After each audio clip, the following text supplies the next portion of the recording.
یہ مصطفیٰ نواز کھوکھر کہاں رہ گئے ہیں؟ یہ پہلے 3 ہوتے تھے میرے بھائی، اب 2 رہ گئے ہیں. وہ کدھر ہے مصطفیٰ نواز کھوکھر؟ مصطفیٰ نواز کھوکھر صاحب ہمارے ساتھ ہی ہیں. وہ چاہتے ہیں کہ کچھ ٹائم ویٹ کر لیں.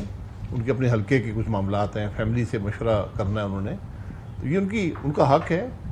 لیکن ان کی سوچ ہمارے ساتھ ہے. فیملی سے میں اس کی فیملی کو جانتا ہوں. کس سے مشورہ کرنا؟ آپ بھی جانتے ہیں. ان کا حلقہ جو ہے وہ بھی آپ جانتے ہیں، میں جانتا ہوں. نہیں، حلقے میں لوگ ہوتے ہیں. یہ بڑا مشکل کام ہے جو ہم نے کیا ہے.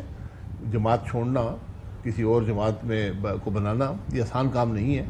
اس میں بہت سے لوگوں سے مشورہ کرنا پڑتا ہے. لیکن سر آپ تو لندن گئے تھے، میں نے سنا تھا میاں صاحب سے ملیں گے. یہ الیکشن سے پہلے کی بات ہے. واپس آئیں گے 2 دن بعد پریس کانفرنس ہے. یہ بھائی بیٹھا ہوگا مفتاح اسماعیل، ایک طرف وہ بھی تیار بیٹھے تھے کہ ہاں جی میں نے بھی پریس کانفرنس کرنی ہے، شاید صاحب آ جائیں واپس ایک دفعہ. اس وقت تیار تھے، اب کون سا مشورہ؟ نہیں، پریس کانفرنس میں نے بھی مشورہ کرنا تھا نا اپنے حلقے کے عوام سے جو آپ کے ساتھ اتنا عرصہ رہے ہوتے ہیں. آپ نے ہی جماعت کے بارے میں ان سے بات کی ہوتی ہے، ان سے مشورہ کرنا پڑتا ہے. ان کا حق ہے، کوئی ایسی اس میں کوئی ناراضگی نہیں ہے. ان کی کوئی ناراضگی ہم سے نہیں ہے، کوئی ان کے یہ کہ ان کو اتفاق نہیں ہے اس سوچ سے. تو انشاءاللہ آپ دیکھیں گے ان کو ہمارے ساتھ آ سکتے ہیں ابھی بھی.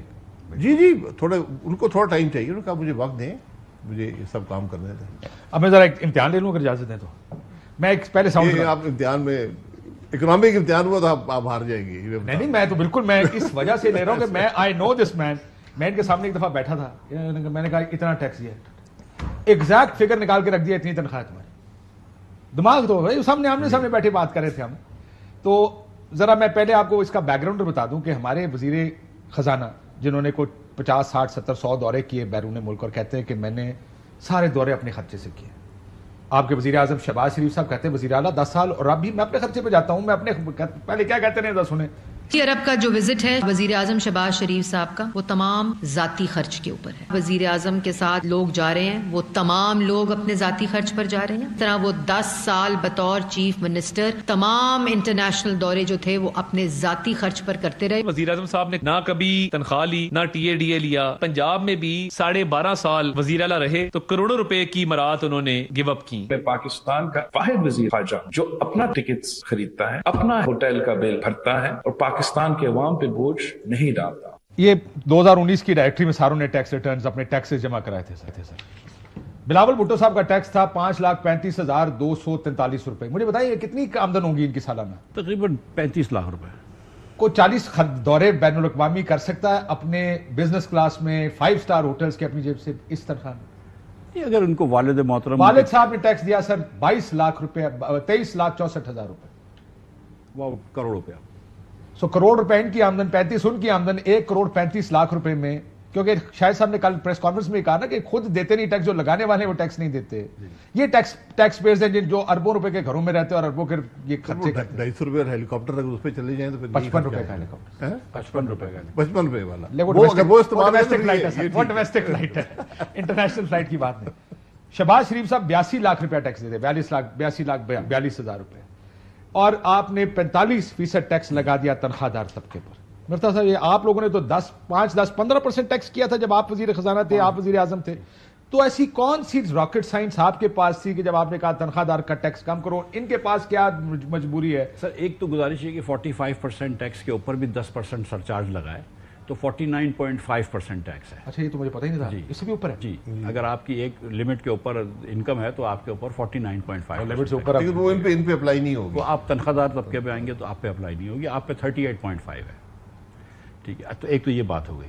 اب دوسری بات یہ ہے کہ جب عطا طاہر صاحب یہ کہتے ہیں کہ وزیر اعظم صاحب تنخواہ نہیں لیتے، تو میری گزارش ہے کہ تنخواہ لے لیں لیکن فیصلے درست کریں، کیونکہ آپ کے فیصلوں کا نقصان زیادہ ہوتا ہے. تنخواہ جو ہے وہ 2 لاکھ روپے بھی وزیر اعظم کی نہیں ہے تو اس سے کوئی فرق نہیں پڑتا ہے. یہ سب دکھاوے کی چیزیں ہیں. اصل میں جب آپ نے ٹیکس ٹھیک دیتے ہیں شاہد صاحب دیکھیں، میں اتنا جانتا ہوں کہ شاہد عباسی نے 2018 میں جب میں وزیر تھا تو 25 کروڑ روپے ٹیکس بھرا تھا، سم تھنگ لائک دس.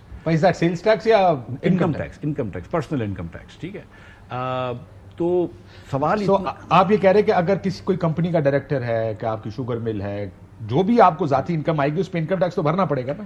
جی دیکھیں، ڈیویڈنڈ کے اوپر 15% ٹیکس ہوتا ہے، آپ کی انکم کے اوپر زیادہ ٹیکس ہوتا ہے. تو ہماری کمپنیوں کے جو میں شاہد بھائی ٹھیک ہے الحمدللہ ہمارے پاس تھوڑے سے وسائل ہیں، لیکن ہم منی ٹریل کے ساتھ وسائل والے ہیں. ہم نہ بڑے بڑے محلوں میں اگر نہیں رہتے اور اگر جس گھروں میں رہتے ہیں تو اس کا ہم جسٹیفائی کر سکتے ہیں کہ یہ ادھر ہم نے اتنا ٹیکس دیا ہے اور ہماری ٹیکسیبل انکم جو ہے وہ ہمارے اس سے ہم نے یہ خریدا اخراجات سے زیادہ ہے. ٹھیک ہے. اور جو یہ بات ہے کہ دیکھیں مجھے نہیں پتا کہ وہ ٹیکس صحیح ہے کہ نہیں ہے، لیکن اس کے اندر 1 2 3 لوپ ہولز ہوتے تھے. جو ایک لوپ ہول ہم نے ختم کر دیا تھا. ایک لوپ ہول ہوتا تھا کہ لوگ بولتے تھے ہم کو ریمیٹنس آئی ہے، کہ باہر سے کسی نے آپ کو پیسے بھیج دیے جو نان ٹیکسیبل ہے، جو ٹیکسیبل نہیں ہے. ٹھیک ہے. تو اب ہو سکتا ہے کہ بلاول بھٹو صاحب کو کسی نے باہر سے پیسے بھیج دیے، ان کی خالہ نے یا جس نے بھی، ٹھیک ہے، وہ نہیں پتا مجھے. دوسرا، یار میں اپنی خالہ کو کہتا ہوں مجھے بھیجے پیسے. اچھا میری خالہ کا انتقال ہو گیا تو میں اللہ ان کو میری جنت خالہ نصیب نہیں ہے، کرے، میں کس کو کہوں گا، اللہ اس کو جنت نصیب کرے. میں ایک مثال دے رہا ہوں، تو چاچا کوئی ماموں جو بھی. ٹھیک ہے. دوسرا جو ہے وہ ایک ہوتا ہے ہمارے یہاں ایگریکلچر ٹیکس، کہ لوگ بولتے ہیں یار میری ایگریکلچر کی انکم تھی. یہ بھی ایک ہم نے وہ رکھا ہوا ہے. اور تیسرا ہے کہ انٹر فیملی گفٹس کو بھی ہم نے ٹیکس نہیں کرتے، کہ آپ نے شوہر سے بیوی تو چلو ٹھیک ہے وہ تو ایک یونٹ ہو جاتا ہے بچوں کا، لیکن بھائیوں کو بھی دے سکتے ہیں، بہنوں کو بھی دے سکتے ہیں. اور پھر وہ مطلب وہ پورے خاندان میں آپ پیسے بانٹ دیتے ہیں اور اس پہ ٹیکس نہیں لگتا. تو یہ ٹریل رکھنا ذرا سی مشکل ہو جاتی ہے. شاید بھائی زیادتی ہوئی ہے اس تنخواہ دار طبقے سے؟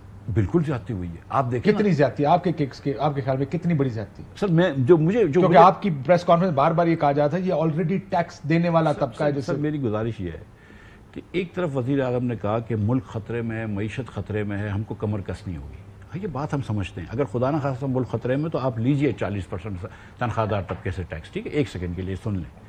لیکن جب آپ 40% ان سے تنخواہ لے رہے ہیں، جب آپ 1 لاکھ روپے کے تنخواہ دار کا ٹیکس ڈبل کر رہے ہیں کیونکہ ملک خطرے میں ہے، تو آپ 24% اپنا کرنٹ جاری ایکسپینڈیچرز بڑھائیں گے، آپ 30% سے زیادہ اپنا پی ایچ ڈی پی بڑھائیں گے، آپ کسی ایگریکلچر کے اوپر ٹیکس نہیں لگیں گے. یہ تو انصاف نہیں ہے نا کہ ایک آدمی جس کی 1 لاکھ روپے تنخواہ ہے اس سے آپ ٹیکس لیتے ہیں، لیکن کسی کی 1000 گز کی زرعی اراضی ہے اس سے ٹیکس نہیں لیتے. اگر ملک خطرے میں تو ملک تو ہم سب کا ہے نا. صرف تنخواہ دار طبقے نے تو ٹھیکہ نہیں لے رکھا ہوا، صرف مڈل کلاس نے تو ٹھیکہ نہیں لے رکھا ہوا کہ میں اپنے بچے کے دودھ پہ بھی ٹیکس دوں، میں پیکج ملک پہ بھی ٹیکس دوں، لیکن جو بڑی بڑی پراپرٹیوں میں صوبوں میں لوگ رہتے ہیں وہ ٹیکس نہ دیں. اب اسلام آباد میں لگ گیا جو زرعی اراضی ہے وہ ٹیکس نہ دیں. تو یہ اور پھر کچھ اشرافیہ کے جو حصے ہیں وہ ٹیکس نہ دیں. تو یہ 2 چیزیں کاشف کرنی ہوں گی ان کو.